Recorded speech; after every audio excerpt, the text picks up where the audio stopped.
Well, good evening, everyone. Come on in, come on in, come on in. This afternoon, we're going to just be talking a little bit about Black History Month. We have a guest this afternoon, Monica Leek. She's going to come in with us and kind of talk about her book that she shares every day.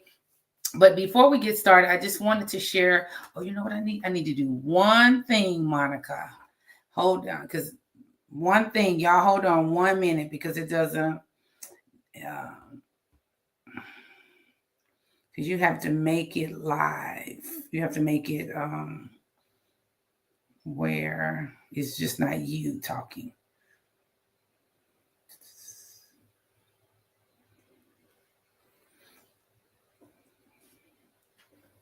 All right, everybody. I think we're live now. I had to make it go live. I had to make it go public. So thank you all for joining. If you would go ahead and share this out today, we are going to be talking a little bit about today. We're going to be talking about Black history. This is our Black History edition.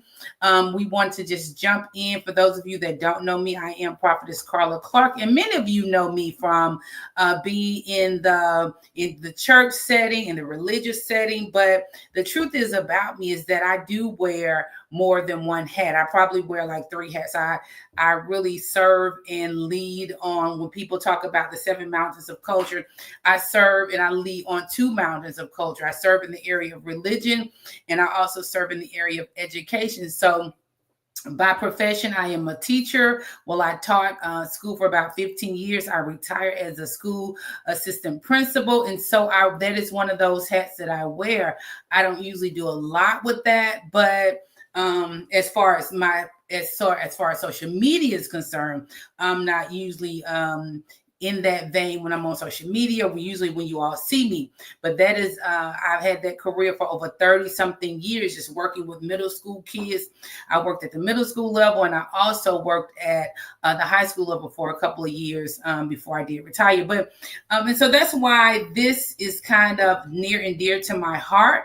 And not necessarily Black history, but just education of children, education of families, the pros and cons, how as African Americans that it can be beneficial to us. So based on everything that has been going on, those of you that are coming in, if you would share, I wanted to just jump on and kind of encourage you to jump into the Black history scene this month. Monica Leek, who's going to join us in just a minute, she has been sharing books out and I'll let her tell you when she jumps on, for several years. And so those of you that are coming in by replay, those of you that are going to listen in later by replay, I want you to make sure that you follow Monica Leek. And I also want to make sure that you share her books out this month. And even if you want to go the next step, if you maybe get the books for your children or your grandchildren on Kindle. So that's a reason why I wanted to do this. That was my why for jumping in, knowing that in so many areas and in so many places that they've canceled Black History Month. But as you've seen on social media and probably in your schools and some of your jobs, that it really hasn't been canceled. And the truth is, it can't be canceled. But just having been in a school in the educational field for so long, I recognize how easy it is for children, for students to not know the information. A couple of years ago, this was a couple of years before the pandemic, I was talking to a 7th grade student, and we were talking about, I asked her something about Oprah Winfrey, and she was like, well, who is Oprah Winfrey? And when I tell you, I was floored at the fact that, because this was maybe 4 years ago, maybe 5 years ago, she had completely no idea who that was. And so it is so easy for people to erase history from a generation. So you're talking about students that are coming up, your children that are coming up, your grandchildren. It can easily be erased, not intentionally sometimes, but just because the information is not out there. And so part of my push this year is to encourage, to begin to help have another avenue for you to gain information. The Bible says that the people perish because of a lack of knowledge.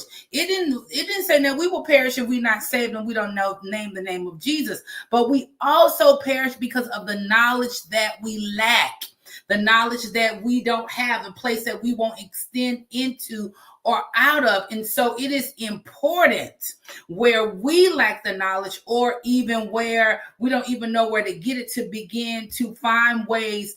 If it's not for you, because most of you are older, some of you are retiring, some of you are well into your career. If it's not for you, it definitely needs to be for the next generation. So that's why I wanted to kind of jump on and kind of talk a little bit about that. So we're going to jump right into that. I'm going to talk a little bit about what is Black History Month, and even where did it come from, and then we're going to bring Monica Leek up. So when we talk about Black history and the importance of Black History Month, it originated in the United States, right? And it was established to celebrate the contributions of African American history, culture, and in society. So it started with Carter G. Woodson. For some of you, it was like in 1926. This is like Ice Age to many of us. But it traces back to 1926, when Carter G. Woodson, he was a historian, that he wanted to do a Negro History Week. So he only wanted to do a week. And so he did a week. And then later on, after he did a week, there were different milestones that happened. And then in 1970, so he wanted to do it between Frederick Douglass and Abraham Lincoln's birthday. So Abraham Lincoln's birthday was February 12th. Frederick Douglass' birthday was February 14th. So he wanted to choose a week that he could just really celebrate Black history. Then in the 1960s, during the Civil Rights Movement, it brought an even greater awareness of Black history, leading to a push for a broader recognition of what African Americans have done. You may hear me say Negro Week, Black History Month, but of course we have moved on to the term African American. In 1970, Black History Month was first proposed by Black educators and students at Kent State University. So we've gone from 1926 for only a week to going into 1970 that a month has been proposed. And then in 1976, President Gerald Ford officially recognized Black History Month during the U.S. bicentennial, urging all Americans to seize the opportunity to talk about and celebrate the accomplishments of Black Americans. And so now we find ourselves all the way in 2025, trying to, in places, not celebrate, not talk about.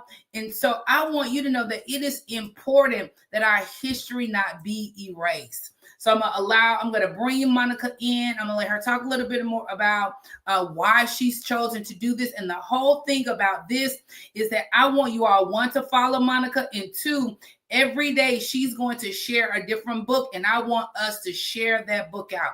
But I'm going to bring Monica up to the stage. Good evening, Monica. Good evening. How are you? I am awesome, and thank you for joining us today. I'm just going to pull out, and I'm going to let you talk a little bit about who you are and why did you start doing this?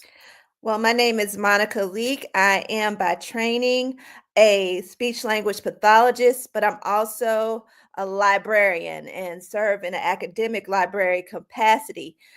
With my work with pre-K through 12th grade children with language development and language disorders, reading is important. Books are important to build that vocabulary, to build the sentence structure and form and all those kinds of things. So given the spaces where I've taught, we have, a range of ethnicities and cultures represented, but it's not also always reflected in the books that are available in our school library or in a public library. So what I did was bring books from home. I would search out books that reflected the students that were in my classroom and the students that I was teaching. So I'd bring my books and we share those stories. We ask and answer those WH questions, those critical thinking questions. We find key words. We work on sight words and all those kinds of things from a story. So in 2015, on an ask from a classroom teacher, she asked me about recommendations for books. I was like, okay, I can do that for you. So I just made just each day for the month of February, I posted the title, the author of, and the author of the book, and kind of a brief description of the book. As it moved along, we'd add the Lexile measure, especially for reading teachers. They had, the accelerated reader age points, the DRA. Some of them use the DRA. So that helps reading teachers to see what level the read was. And so some books do not have those kind of guides, but where it doesn't, I'll just put, that's not available. But to give an idea of, here's a great book for this age level. And again, we're recommending books from, pre-K up, those read aloud stories with the repeated lines, as well as those, chapter books for your older students, your middle students, that will get them, thinking about literature, thinking about characters, events, rise in action, fall in action, all those kinds of things. And then for your upper grade readers, like the middle schoolers and the high schoolers, because a lot of times once students get to high school, they're like over it, and they lose some of that desire to read. So what I do is find books that are, age theme appropriate to what they're talking about, what they're feeling, what's being discussed with relationships, with friendships, with, school, making choices about career. So I find those books and find those authors and highlight them and share them throughout the month of February. So I've been doing these posts since 2015, and today is the first day of February, so I was excited to share a new read for this month.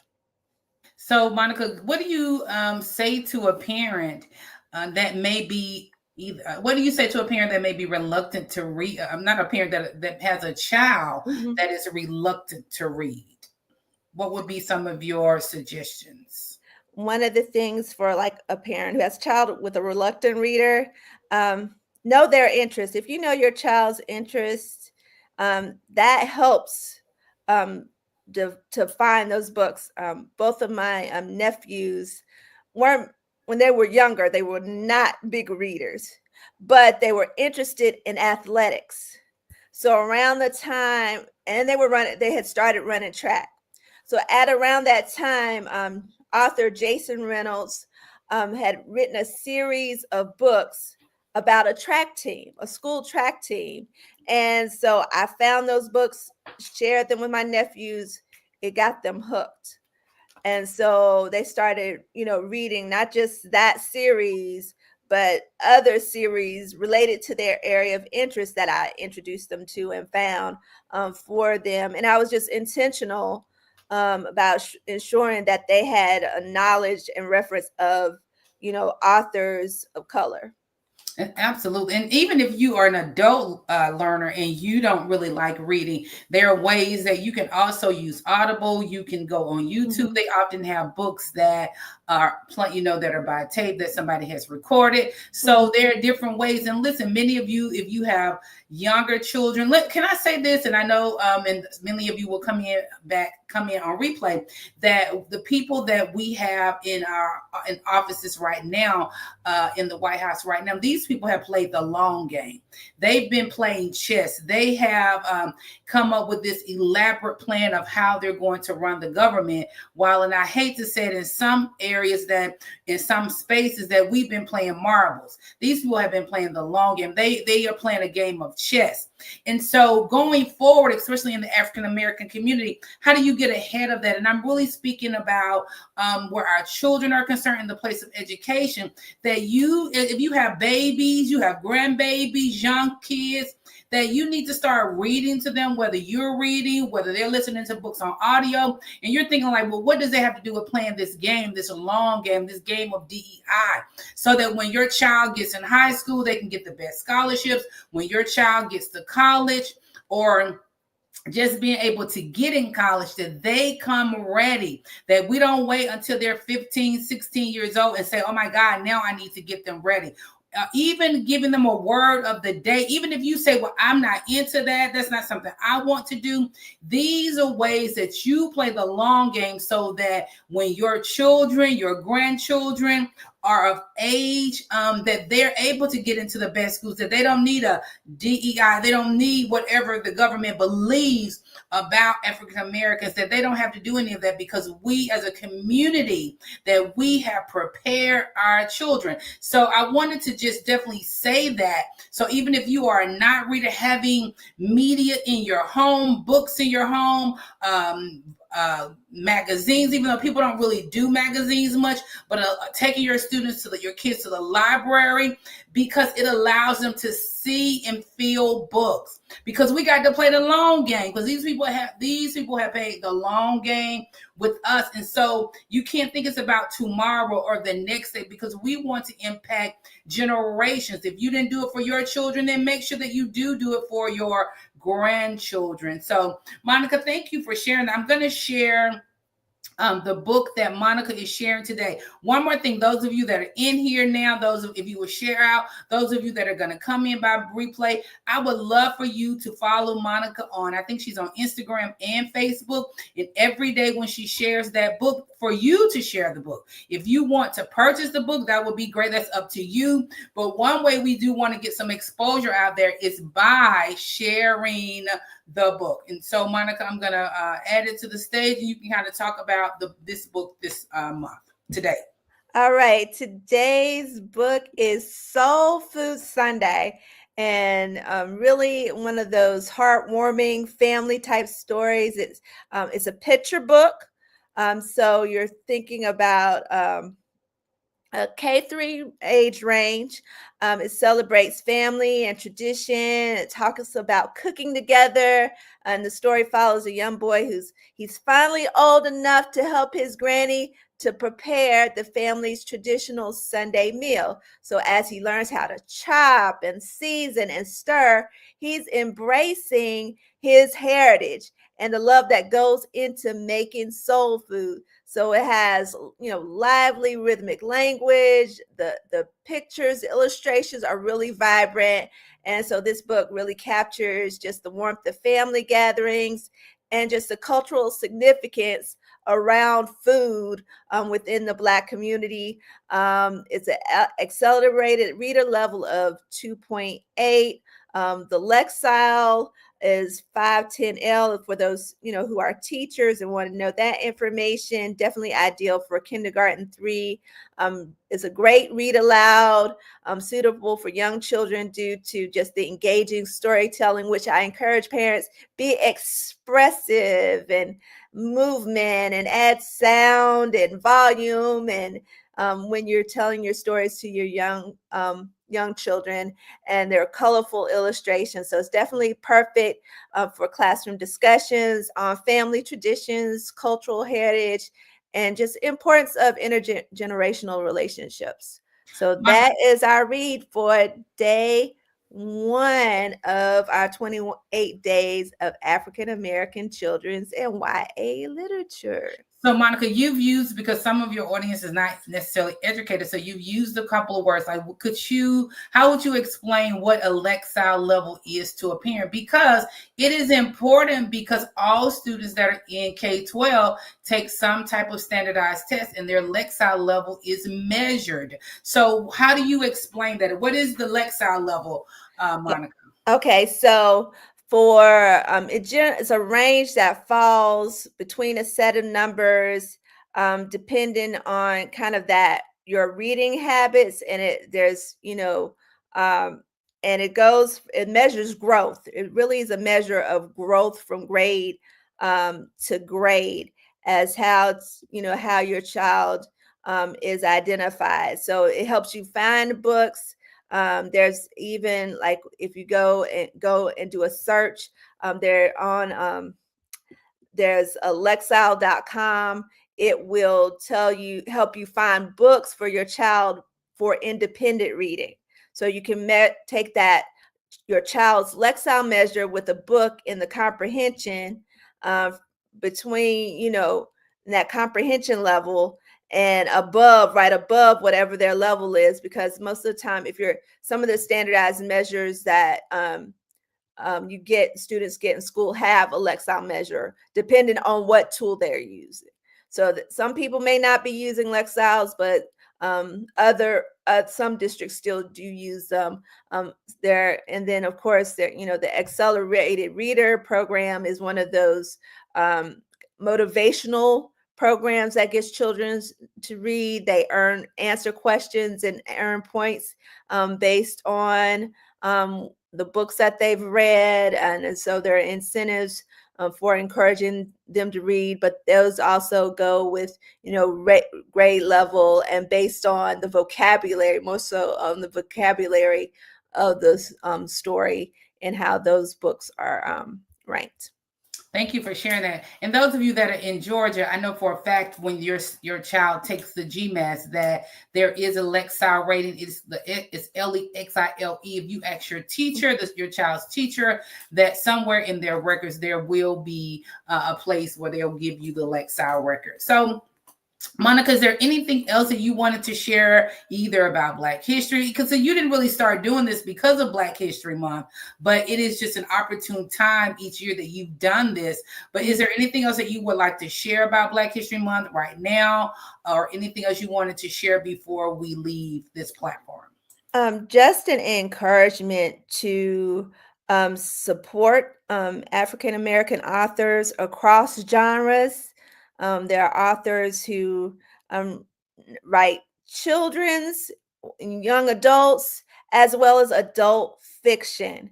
We're not, we're at a point where we're seeing the removal of our information from places and spaces. So being able to find materials to access, to teach and to share with your young children. There's a lot of great historical fiction out there for children, and biographies for your middle grade students dealing with different figures in African American history. And then I'm going to put this one right here. This one was done as Coretta Scott by Jacques Changay, and the artwork is by Kadir Nelson. This is just one of many, but this particular one was based on the life of Coretta Scott before she married Dr. King. So that was a children's book. So there are many books just like that are picture books that give your young child some insight into people that they may not know or have encountered within the school setting, within the educational setting. So we want to expand their knowledge. We want to expose them to their history. So we don't want our children to walk around ignorant of who they are and who they come from. So we can do that by finding books, recommending books and stories, and relevant historians to follow that really kind of put things in chronology, so that you can find the information and have access and read it, hear it, and know. Thank you, Monica, for sharing that. So, like I said, I just wanted to kind of jump on here and just share that. But one thing, like I said, those of you that are coming back in on replay, those of you who are on now, the biggest push that I really want to put out there is to follow Monica Leek and share her book out that she's going to share for 28 days. And this is true. She has not missed. She doesn't miss a day. And I follow her, and I usually share the book. I have not done like in years past. Like I would always try to share some of the books, but I would definitely encourage you as a community, as those of you that are part of the Lions for Men community, to get in there and let's share those books out, not only for us, but for our community, those that are in other communities that may not be in my community, that you can expose them to. And just by way of recommendations based on what we just said in the beginning, is that even if you are a grandparent, when those grandchildren come over to your house, instead of just putting them in front of the screen, just say to yourself, you know what, I'm gonna make it my business to read a book or expose them to a book. Or you can get books at good, like very nice books at Goodwill, Salvation Army. Like they have, like, even for adults, like if you are a reader and the books are very cheap. I just bought 2 books for my grandkids for like 71 cents, hardback picture books. So there are ways that you can expose your children to media, your grandchildren, your nieces and nephews, so that there can be no excuse in the African American community for why we have not pushed into education, why we don't value education, and so that we can get rid of that stigma where we are people that don't value education. Whether you are educated, whether you have several degrees or whether you have no degree, that this is a way that you can begin to change the trajectory for your children, your grandchildren, and I know Elder Cheryl was on here, to 1,000 generations, just by putting books in their hands. And so thank you all for joining us. Monica, is there anything else that I miss? I am going to do just a quick commercial about some of the things that Lions Roar has coming up. But is there anything else that you wanted to share? And let me tell you, some education is at my heart, and educating children is at my heart. And that children not only are educated, but they're able to reach their full potential. Mm-hmm. And can I tell you, that begins at home. That does not begin at school. I'm sorry. It does not. It begins at the place where the parent, the home care, whoever, the guardian, how they value education is how the child will value education. Mm-hmm. That doesn't start at school. So I want to encourage you, if you've never done it before, let 2025 be the year that you begin to set patterns, to set expectations for what your children, your grandchildren, your nieces and nephews, your friends, your neighbors' children, what you will impart to them in the place of education. So, Monica, did you have anything else for them before we go? Read, read, read. Readers are leaders. Readers are leaders. And we want our children to be able to lead. We don't want them just to follow, but we want them to be leaders. So we want them to be well read, well versed in language, well versed in all of the things that they can discover and find through picking up a book. Thank you so much, Monica. I'm going to let Monica go. And Monica, once we get off, if you would go in, even if you go in your Facebook and kind of share your handle so that people can follow you, people can figure out where you are. For those of you that I know, because there are going to be many people that are going to come in back on replay, that they're able to find these books for the next 28 days. But thank you for being here with me, Monica, and I appreciate you being here. Thank you so much. I think you can. There you go. So before we go, I did want to, just by way of announcements, just share a few announcements, and then we are done today, about Lions Roar and about who we are. For those of you that don't know, those of you that are coming back in by replay, that Lions Roar is a preferred destination and environment for those who want to learn, develop, and strengthen their prophetic gifts. The big thing that I want to tell you about, that the Great Collide is coming up on March 21st through the 23rd. It is our annual conference. It is our VIP day is for women leading in ministry in the marketplace. We're going to be talking about how leaders multiply, how leaders disciple. It is going to be an amazing time. I would love, love, love to see you there. That Saturday is going to be a training day on the prophetic, on the apostolic, on miracles, on deliverance, on dreams, and on dance. Because even in the church, there needs to be places where we are training, where we are being more knowledgeable, that we're not just jumping in there just without any education about anything. So that's going to be March 21st through the 23rd. You can find that on my website. I wanted to make sure I threw that out there. And then on March on February 22nd, we are going to have a face-to-face School of the Prophet. So if you're interested in that, that will happen February 22nd. You can look for that on my website. But once again, thank you all for joining me. This was our Black History edition. I've never done this, but I felt so compelled to get out here on social media. And you know what? I do believe that I need to start pushing the hat and that mountain of education for which I lead upon, as opposed to just the mountain of religion. So look forward to hearing more from me about that place of education, about parenting, even about how you interact from school to home communication. But once again, thank you all for joining us today. Thank Monica Leek for being with me today. At the last minute, I was like, Monica, this is what I want to do. And she jumped right in.